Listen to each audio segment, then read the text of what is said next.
Peter, I'm incredibly excited to connect with you today. And just a quick background, me and Peter actually first connected through Skillshare, through a course that I was teaching on biz dev and how to break into the startup world. And I've connected with Peter about 6 months ago over email, and we've been in touch ever since. And he's one of the guys that successfully broke into the startup world. So I'm really excited to hear about his story and what he has to say.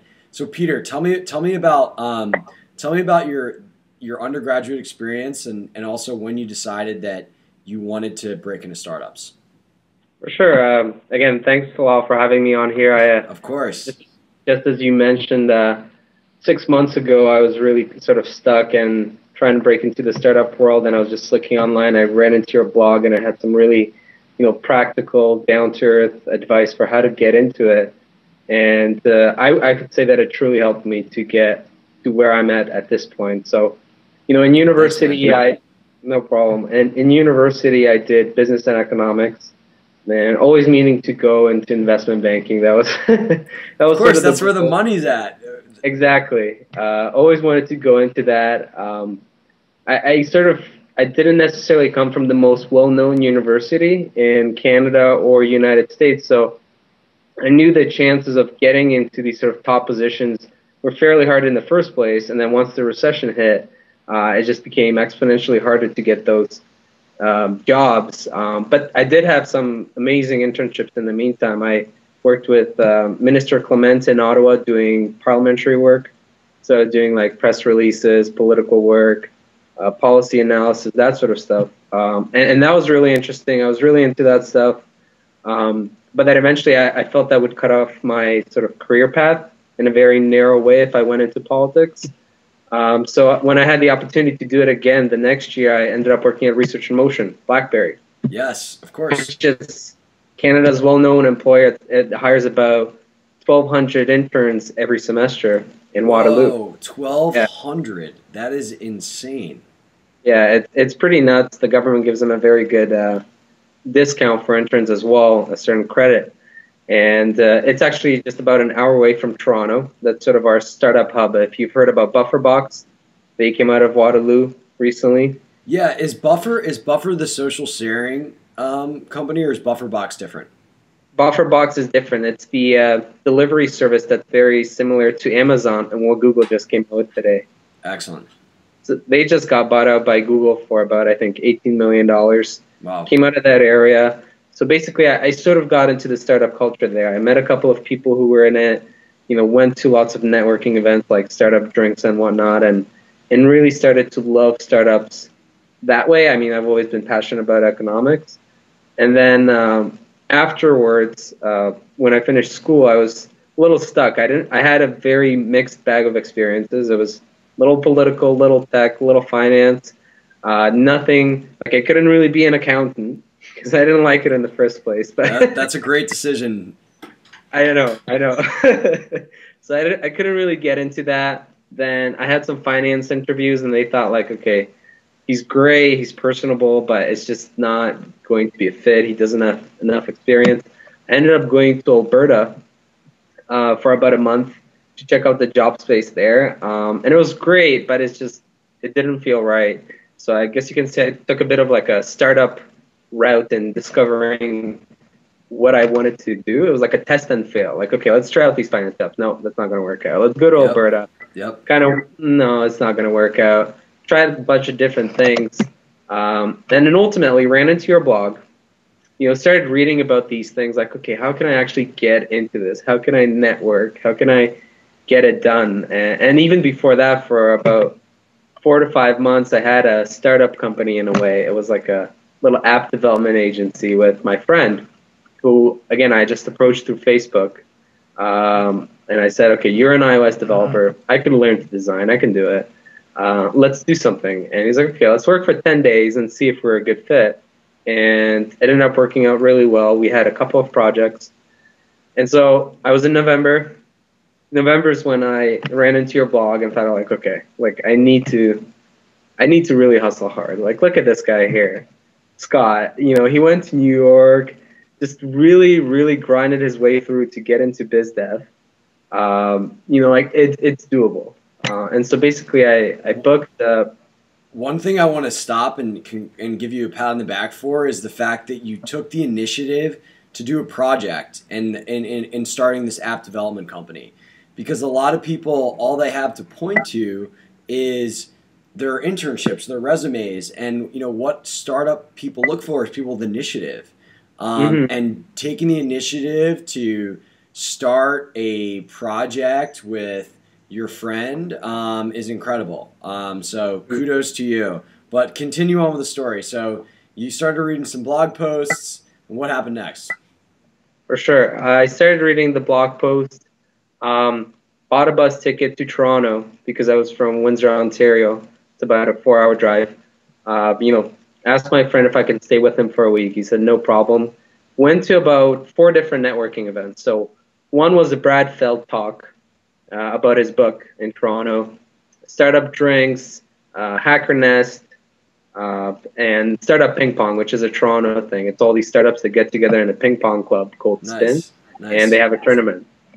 So went to all these different events, and if you can imagine yourself as a product, the more you pitch yourself, the more you talk to somebody, the better you get at selling yourself. You're really refining your pitch. That by the 10th time of the night that you have to tell somebody what you are about, you've got it down pat, right? So if you're doing it 4 days in a row, you can imagine you get fairly good at it. The big thing, and I think I think this was on your blog, was kind of hearing about what the other people had to say and sort of like offering and trying to help before asking for anything else. Yep.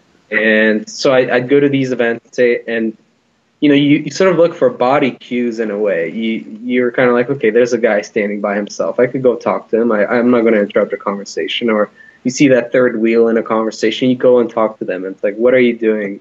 Tell me your story. And you just keep asking to the point that they go, so what are you about? And that's when they're really listening and kind of pitch the story in like 30 seconds. And at the end of it, say, let me know if I can do anything for you. Yep. That's classic. I think it's, you hit the nail on the head, right? Like ultimately, like people. So one thing that interesting me about like psychology, and I actually am going to talk about this in a new blog post I was writing this morning. But basically, people want to think.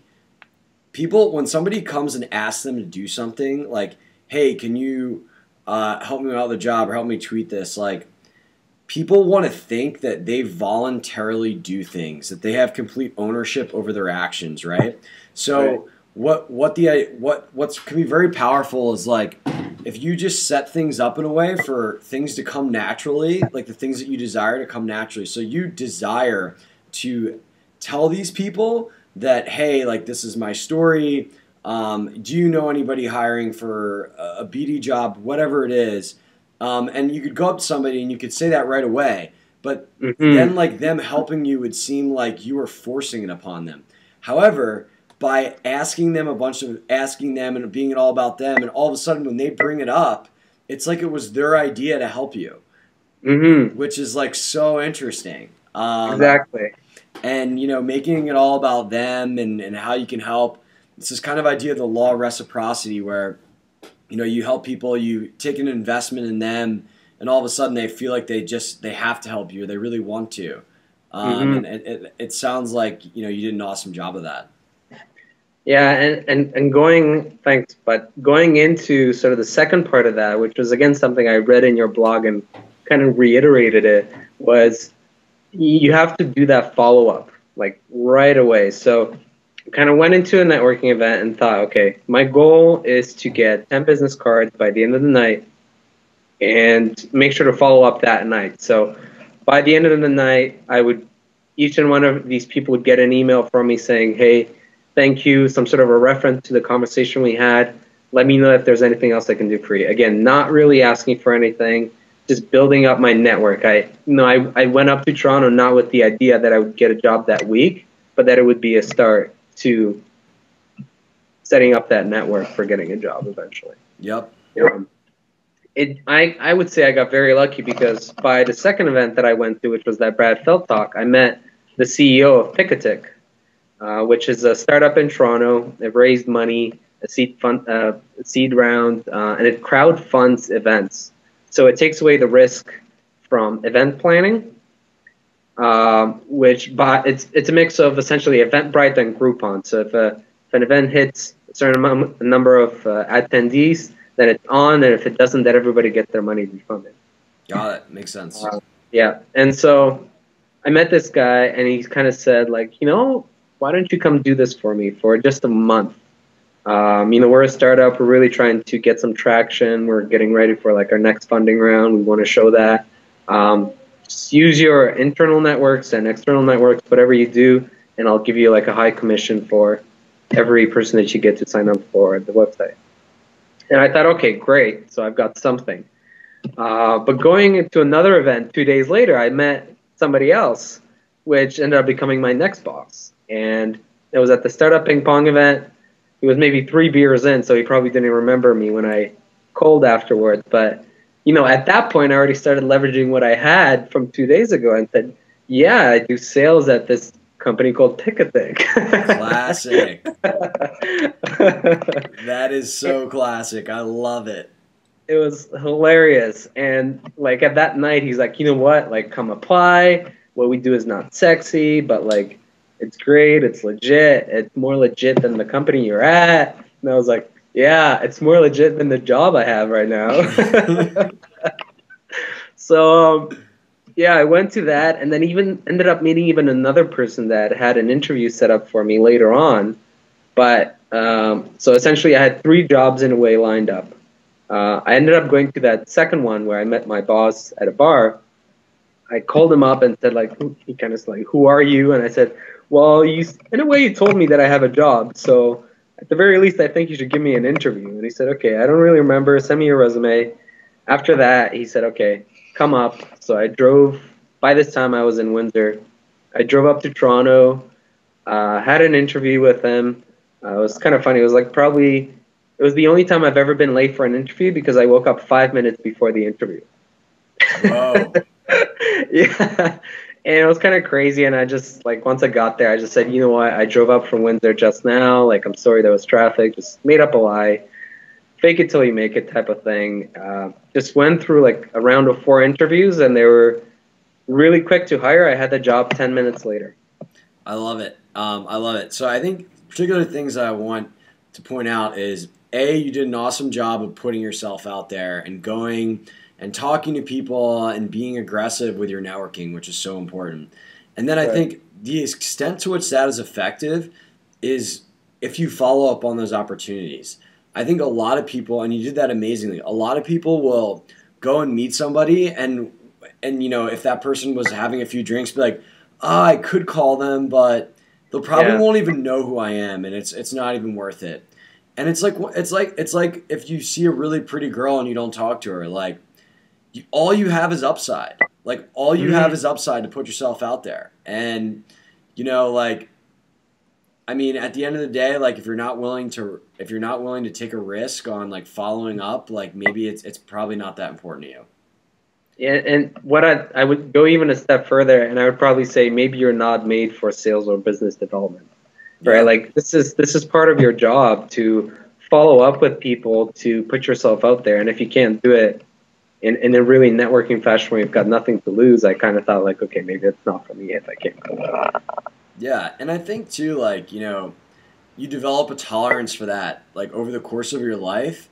But you can even develop a tolerance for that within a short time span, right? Like, I'm sure your propensity to go and talk to people and approach people at random events, by the 4th night of that, in that 1 week, you're probably much more confident, much more likely to go up to people because you would put yourself in a position early on to actually start doing that, which I think is great. No, I think just like in a startup, when you're testing out new ideas with your product, it's that feedback loop that people need to get in what they're doing, whether it's in sales or anything in life, like even in networking. by that second day or that third day, when you see some results, like you sort of in a way have to have hope. When you see these results coming in, you just feel so confident that you can do it again, and you get it. Yep. It's like, do it again. Yep. Yep. I really liked how, so a lot of people like that I know essentially will not do work until they're guaranteed something, right? Right. Like, well, I'm not going to invest my time. Like, a lot of people say, all right, well, I want to work for BD at Foursquare or wherever or Twitter, Mm-hmm. and I'm not going to invest my time in doing work for somebody else until I have an opportunity. And, what they don't realize is that once you start building experience, and even 2 days, right, whatever it is, you can leverage that. You can leverage the fact that you have something, you have some experience. You can leverage the fact that you're in demand to create opportunities for yourself and to make yourself a more attractive candidate. And I mean, I've never heard anybody have a job for 2 days and then leverage that into a better gig. I mean, that's pretty awesome. But like, in terms of, it's a classic negotiation thing, right? Where the more optionality you have, the more you can negotiate, and the more you can ultimately like up your value. And it's just cool to hear. It's cool to hear your story, how you kind of had a great opportunity and then really quick use that to leapfrog into something even better. Mm-hmm. Yeah, I mean, now I work at actually a different company. This is not the one I got initially into. In about 2.5 months, things didn't necessarily work out at this company. They got bought out by a really large company called Masterlock. They let a bunch of junior salespeople go. But to me, it was sort of like a new, fresh opportunity. And at the last job, I was a sales exec. At this one, I'm doing the BDR and starting a new program and getting to sort of like put a lot more input into things, which essentially getting let go at my last job was the best thing that happened to me this year. That's great. So, and essentially, yeah. I was going to say, so you actually started off in sales and used that experience to transition into BD. Yeah. And in a way, what I learned in my last job has been so valuable that I have a lot to offer. I'm really valuable at my current job. And essentially, after I was let go from the other job, it was just so natural that the next day I started applying for jobs, and not by sending my resume. It was by calling people in the companies that I wanted to get into, and I just ended up just messaging everybody through LinkedIn at the company that I work at now, and making my way in that way. And the company that I work at now is actually one of the biggest competitors to the company that I worked before. So I leveraged that in a way, right? They're kind of like, you're the perfect fit. You've got this experience. You've got that. You know the industry now. Like, we'd love to take you. So that's awesome. That's awesome, man. That's really great. So what would you, so to people out there who are maybe they don't have any startup experience, what would be the advice that you would give to them? What'd be the most important thing they can do over the next 30 to 60 days to put themselves in a better position to land a job at a startup? I think they have to accept that they are a startup person, and that it's okay if everyone around you is not. Because there was a very long time, I would say, after I graduated, I had a startup or whatever, and I was taking it fairly seriously, but not to the extent that like I could have. There was a point in time where I didn't really want people to know that I was going to go into the startup thing. Like, for a lot of people, going into startup seems like an option B. It's like, why wouldn't you want to work at Salesforce? Why wouldn't you want to work at like Goldman Sachs or whatever big banks, right? And I don't know, maybe coming out of business school, like oftentimes that can seem kind of like, okay, so is this an option B? You can't really go the traditional route. And there's a certain point in time when you get so fed up and you kind of like, it's so simple, but you just update all your social networks in a way to like show like I'm all about startups.